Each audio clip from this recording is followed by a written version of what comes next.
Hey, welcome back again, ladies and gents. This is episode 24 of the 50/50 Showcase. We're looking at my newest defender, my latest defender, fourth one in the collection of 50, fourth defender of the batch of 5. She is Red Ridin Hood. She has Trick Arrow. She's got Fire Blast and Flame Mastery. This is a great debuff set for Trick Arrow, plus a bunch of controls as well. And then Fire Blast does a lot of damage.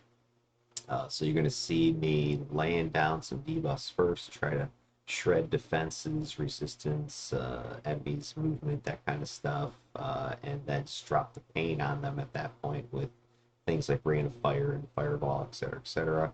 She's also going to be very bouncy, hopping around, high mobility build.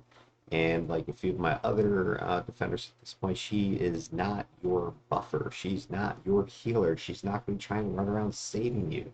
No. Her focus is the enemy, laying them down, putting them on their backs, and blasting them. That's how she defends the team, by offending the enemy. That is a whole nother playstyle. I know back in the old days that was frowned upon. You know, you were supposed to be the healer, but there was no healing arrow. So the one thing with this set that I got to get used to is that EMP arrow. The tier 9 trick arrow ability has been changed since the last time I really messed with this character. It has some pseudo buff to it, so I gotta kind of figure out how that works. It's similar to some of the issues I had when I was running my Corruptor Nereid with the force field changes that have been applied. So kind of got to see how that works with the EMP arrow, because I used to just use it as a big AoE hold power, which it was great at.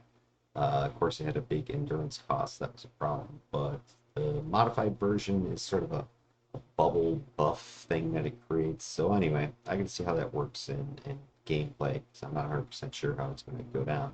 But anyway, stop yapping. Let's take a look at the actual build. Pull up mids. Here we go. Switch over to that. And here it is. So if you take a look, I have taken every single power in Trick Arrow. And then if you look at Fire Blast, I've taken just about everything else in there except for the nuke of all things.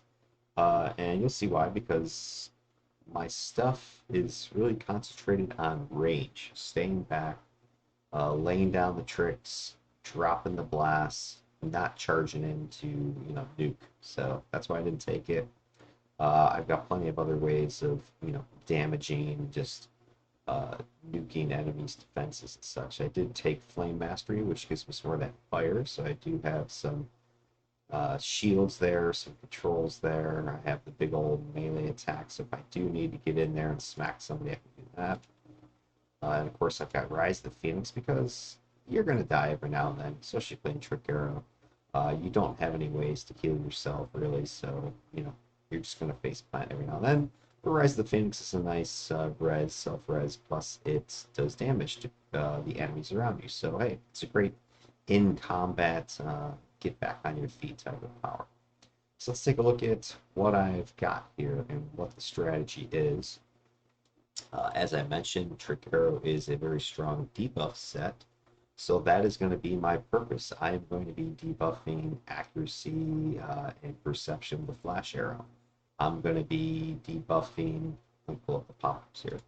I'm going to be debuffing speed and recharge with Blue Arrow. I'm going to be debuffing just holding single targets plus their speed and recharge and damage with Ice Arrow. Poison Gas is going to debuff damage and put a bunch of targets to sleep. Acid Arrow is going to debuff resistance, defenses, their ability to heal, their ability to use their specials, blah, blah, blah.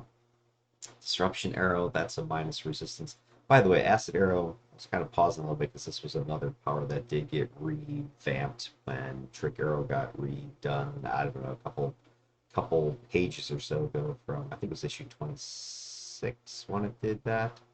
I forget exactly when it happened, but anyway, it does still debuff defense, but it's been made a little bit weird with, pull up its information here.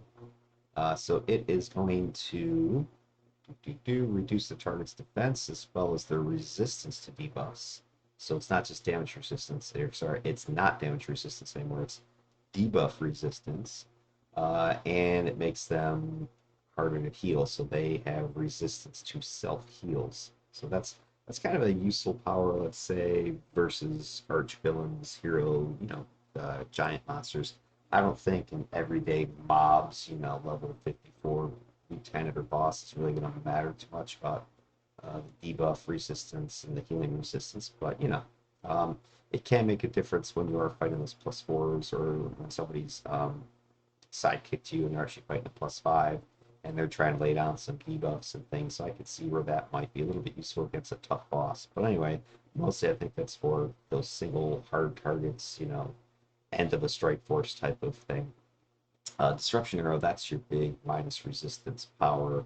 Plus, it also lowers their minus maximum endurance. So you'll notice they've added some more niche type of debuffs here that you wouldn't find probably in any. You might find it in a set here or there, or stuff that might focus on, let's say, endurance training.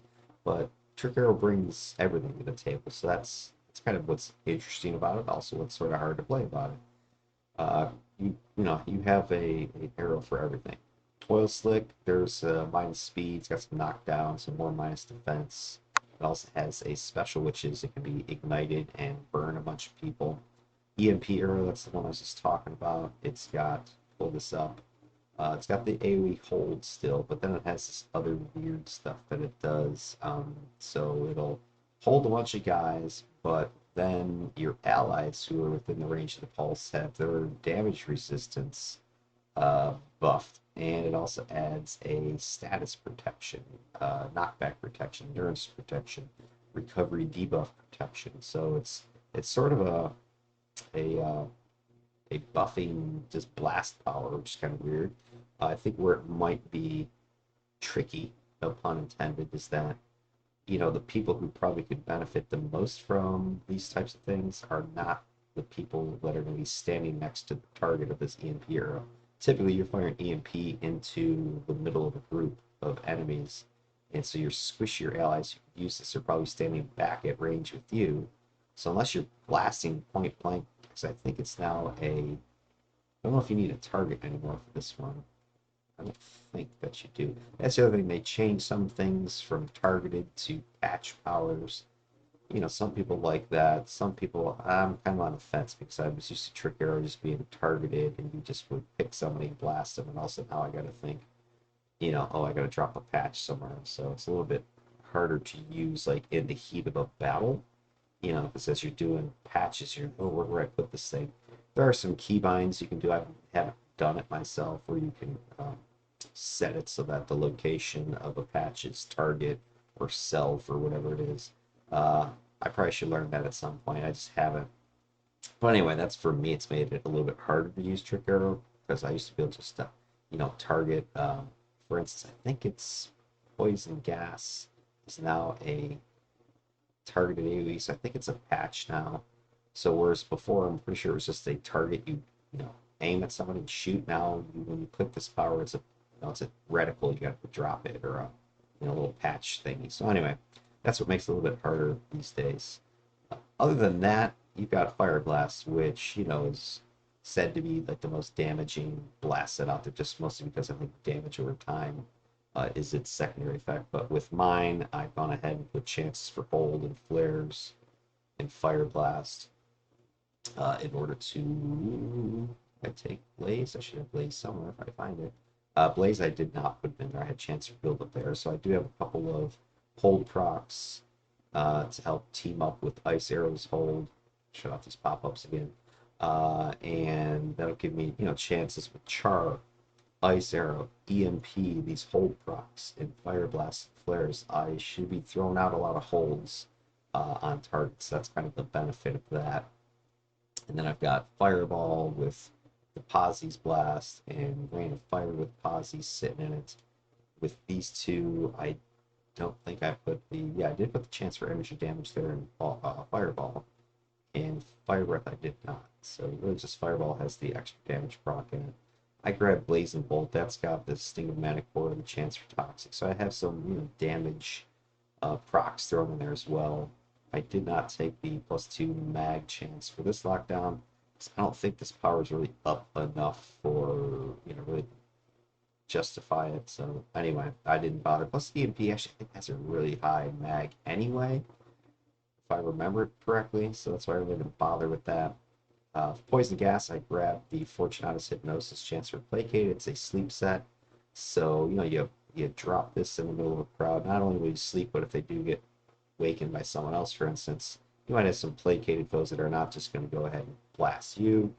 Or I think this can work against a boss. So let's say you throw your poison gas and the boss has not slept, and they want to go, crush your face. Maybe the placate works on them, keeps them from just obliterating you. So, this if this alerts enemies and they want to start killing you, you have at least potentially some more defense because you've placated a bunch of them. At least that's the theory. We'll practice that. We'll test that in actual game. Entangling Arrow, I just went ahead and made that a pseudo blast power with a couple of damage procs in at the Trap of the Hunter and Impeded Swiftness. It's not something I would typically use anyway, but with the damage proc, it has another option for, throwing out some damage. So I kind of integrate that into my attack routine if I need to. Then let's take a look at the Incarnate selections that I've gone ahead with. So if I take a look at my totals to help, total numbers here, you can see defenses, they're pretty crap, right? Single digit. Resistance is not too bad, and smash lethal, fire, and cold, right? So I got 50, 60, 40% in there, so not too bad with those. If I take a look at my choices, I grabbed musculature. That's going to give me more damage, which this is kind of a damaging build that I put together here. I've got the immobilized duration, so that's going to help with my entangle arrow. I've got the defense debuffs, the hit debuffs, that's going to help with all my different debuffing arrows that I've got out there. The flash arrow, defense debuff was what acid arrow I think it was. Endurance modification, that should help. I think EMP arrow takes NMod sets. I wasn't mistaken. Yeah, so that'll help with EMP arrow as an example. What else? There was something else I thought I remember seeing takes that with endurance draining. Is it any of these guys? Maybe it's disruption arrow. All right, so disruption arrow does. All right, so this will also be boosted by this because disruption arrow will lower max endurance. So anyway, muscular is going to help with a lot of those debuffs, plus give you some more damage, and I have a very high mobility, build here as well. So the run speed, I've got, combat jumping, so I'll be jumping around, move around. Because you're going to see this build is going to be a perimeter, not as much perimeter sweeper as my storm build was, but just a bouncing around, jumping in, jumping out, getting in position with the different arrows and stuff. I'm trying to stay out of trouble that way. So when I click that, that's going to boost up those stats. Then I've got support radio. I grab this on a lot of my defenders and such just because of the endurance issues. It helps with that because even just slotting it will lower your overall endurance drain cost, things like 5% or something like that, but really gives me extra damage, extra accuracy, extra defense. So when I click that, you can see my defense numbers are going to jump up pretty solid, right? Maybe up about 10% or so on these guys. So that's what you're seeing there. And then the special. I like the special boost because that's going to boost my controls and some of my debuffs and such. So that's going to be a real nice addition. I've got Clarion. So that's for the Mez protection, of course, but again, I've got the radial side of things going with this one. So I'm going to get increased range because I will be blasting a lot. And then again, more special. That's going to boost my defenses, as you just saw, a bunch of things pop up. So when Clarion's clicked, my defenses start getting up into respectable numbers in the 20s, teens. And then you've got, that's going to increase your debuffs and controls and stuff on top of all that. And then I've also gone the second time I've done this with a character, and that is the spectral interface. The immobilize is what I was really leaning into here because Rain of Fire and Oil Slick, when it's lit on fire, those two things are going to want to, the mobs are going to want to get away. They're going to want to scatter.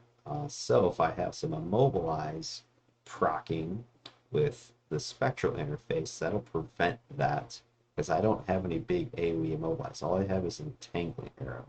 So that's kind of the idea there, is that spectral interface will help slow things down from getting away from my concentrated powers here, because that's the one Achilles heel here with the trick arrows. You need to have everything concentrated into smaller, centralized areas for your debuffs to really take hold.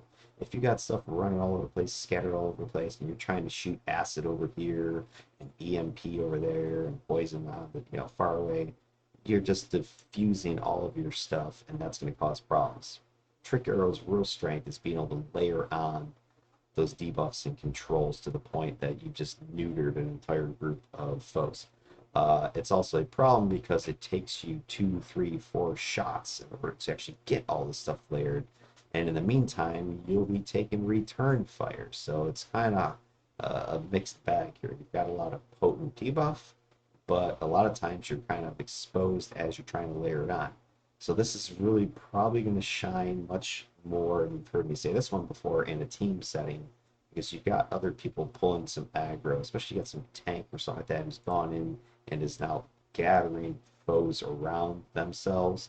That's perfect, because now you can throw glue down, you can throw acid in there, poison gas in there, oil slick in there.